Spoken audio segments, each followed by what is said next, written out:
Hello friends, welcome to இது நம்ம சமையலறை. இன்னைக்கு நம்ம சமையலறையில ரொம்ப ஈஸியான டேஸ்டான தேங்காய் பால் சோறு எப்படி செய்யறதுன்னு தான் பார்க்க போறோம்.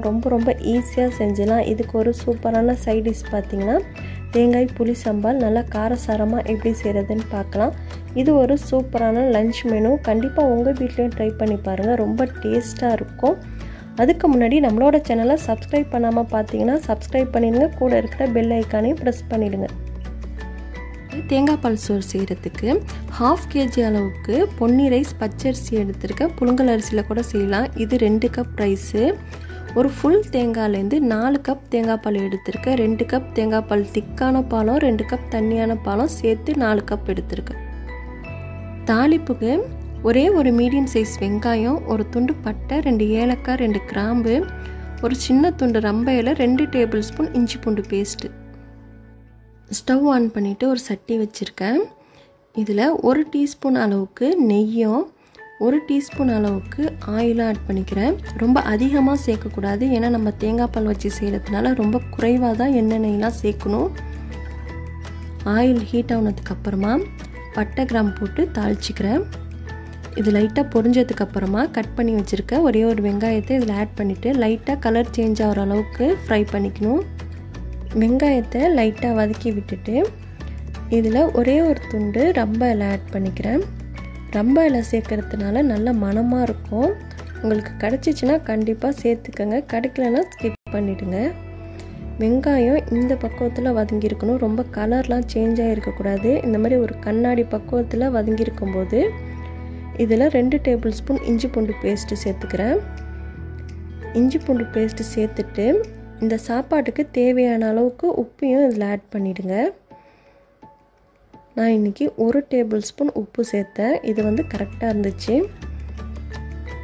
இதோட ஒரு கொத்து கருவேப்பிலை ஆட் பண்ணிவிட்டு இஞ்சி பூண்டு பேஸ்ட்டு நல்லா பச்சை வாசம் போகிற அளவுக்கு வதக்கி விட்டுடணும்.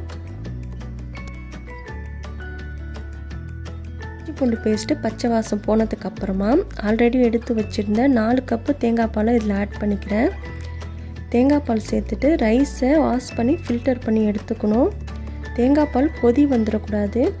இந்த மாதிரி ஓரங்கள்லாம் லைட்டாக நுரைச்சிக்கிட்டு வரும்போது நம்ம ரைஸை ஃபில்டர் பண்ணி இதில் ஆட் பண்ணிக்கணும். தேங்காய் பாலை கொதி வந்துருச்சுன்னா உங்களுக்கு தெரிஞ்சா மாதிரி போயிடும். லைட்டாக சூடு வரும்போது நீங்கள் ரைஸை இதில் ஆட் பண்ணிடணும். ரைஸ் ஆட் பண்ணிவிட்டு நல்லா மிக்ஸ் பண்ணி விட்டுடணும். அப்போ தான் உங்களுக்கு தேங்காய் பால் தெரிஞ்சு போகாமல் இருக்கும். இந்த மாதிரி நல்லா மிக்ஸ் பண்ணதுக்கப்புறமா மீடியம் ஃப்ளேமில் வச்சு இந்த மாதிரி கொதிக்க விட்டு எடுத்துக்கணும். கொதிக்கும் போது இடையில கிளறி விடுங்க. அப்போ தான் உங்களுக்கு அடிப்பிடிக்காமல் இருக்கும்.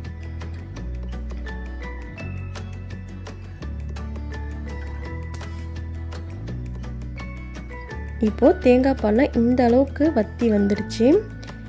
இந்த ஸ்டேஜில் ரைஸை தம்மில் போட்டுடணும்.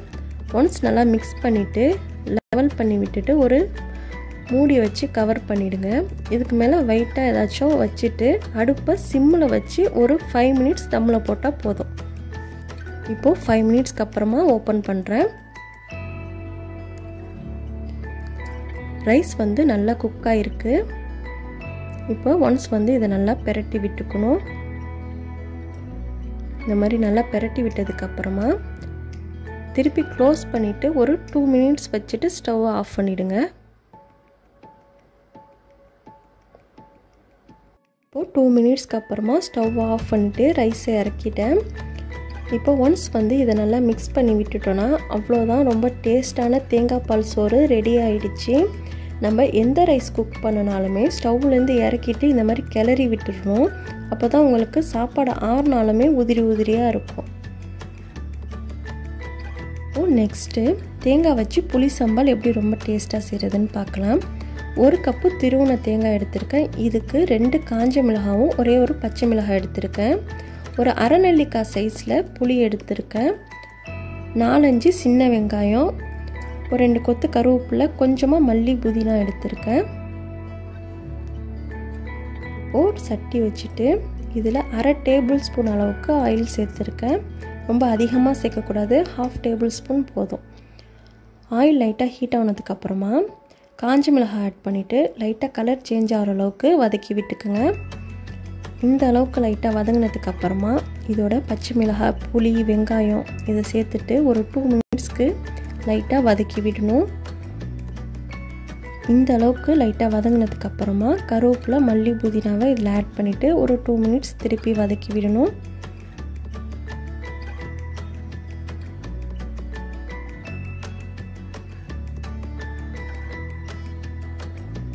இப்போது எல்லாமே நல்லா வதங்கிடுச்சு. இதை தனியாக ஒரு பிளேட்டில் எடுத்து வச்சுக்கிறேன். இப்போது அதே சட்டியில் நம்ம தேங்காவை வறுத்து எடுத்துக்கணும். மீடியம் ஃப்ளேமில் வச்சு வறுக்கணும். தேங்காய் வந்து கரிஞ்சிடக்கூடாது. இப்போது தேங்காய் நல்லா கோல்டன் ப்ரௌன் கலருக்கு வறுத்தாச்சு. பாருங்கள், இந்த அளவுக்கு வறுபட்டுருக்கணும். ரொம்ப சவந்துடக்கூடாது. இந்த அளவுக்கு வறுத்தா போதும். இப்போது தேங்காய் இந்த அளவுக்கு வறுத்ததுக்கப்புறமா ஏற்கனவே ஃப்ரை பண்ணி வச்சுருந்த வெங்காயம் எல்லாத்தையும் இதோட ஒன்ஸ் சேர்த்து நல்லா மிக்ஸ் பண்ணி விட்டுருங்க. மிக்ஸ் பண்ணிவிட்டு ஸ்டவ் ஆஃப் பண்ணிவிட்டு இதை ஆற விட்டுட்டு அரைச்சி எடுத்துக்கணும். இப்போது இது நல்லா ஆறிடுச்சு. ஆறினதுக்கு அப்புறமா ஒரு மிக்ஸி ஜாரில் ஆட் பண்ணிக்கிறேன். மிக்ஸி ஜாரில் சேர்த்ததுக்கப்புறமா இதுக்கு தேவையான அளவுக்கு உப்பு சேர்த்துட்டு தண்ணி சேர்க்காமல் முதல்ல கொரப்பாக இந்த மாதிரி அரைச்சி எடுத்துக்கணும். இந்த மாதிரி கொஞ்சம் கொரப்பாக அரைச்சதுக்கு அப்புறமா இதில் கொஞ்சம் கொஞ்சமாக தண்ணி சேர்த்து அரைக்க ஆரம்பிங்க. ரொம்ப அதிகமாக சேர்த்துடக்கூடாது. ஒரு டேபிள் ஸ்பூனாக சேர்த்து அரைச்சி இந்த பக்குவத்தில் எடுத்துக்கணும். நீங்கள் கொஞ்சம் கொஞ்சமாக தண்ணி சேர்த்து அரைச்சாதான் உங்களுக்கு அம்மியில் அரைச்சா மாதிரி அதே பக்குவத்தில் கிடைக்கும். அவ்வளோதான், நல்ல காரசாரமான புளி சம்பால் ரெடி ஆகிடுச்சு. அதான் நல்ல டேஸ்டான தேங்காய் பால் சோறு ரெடி ஆகிடுச்சு. இதோட நல்ல காரசாரமான புளி சம்பாலும் ரொம்ப டேஸ்ட்டாக இருந்துச்சு. இன்றைக்கி நான் சிக்கன் கிரேவியோடு சர்வ் பண்ணியிருக்கேன். கண்டிப்பாக உங்கள் வீட்டில் இன்றைக்கே ட்ரை பண்ணி பாருங்கள். ரொம்ப டேஸ்ட்டாக இருக்கும். அதுக்கு முன்னாடி நம்மளோட சேனலை மறக்காமல் சப்ஸ்கிரைப் பண்ணிடுங்க. கூட இருக்கிற பெல் ஐக்கானையும் ப்ரெஸ் பண்ணிடுங்க. லைக் பண்ணுங்கள், ஷேர் பண்ணுங்கள், கமெண்ட் பண்ணுங்கள். தேங்க்யூ.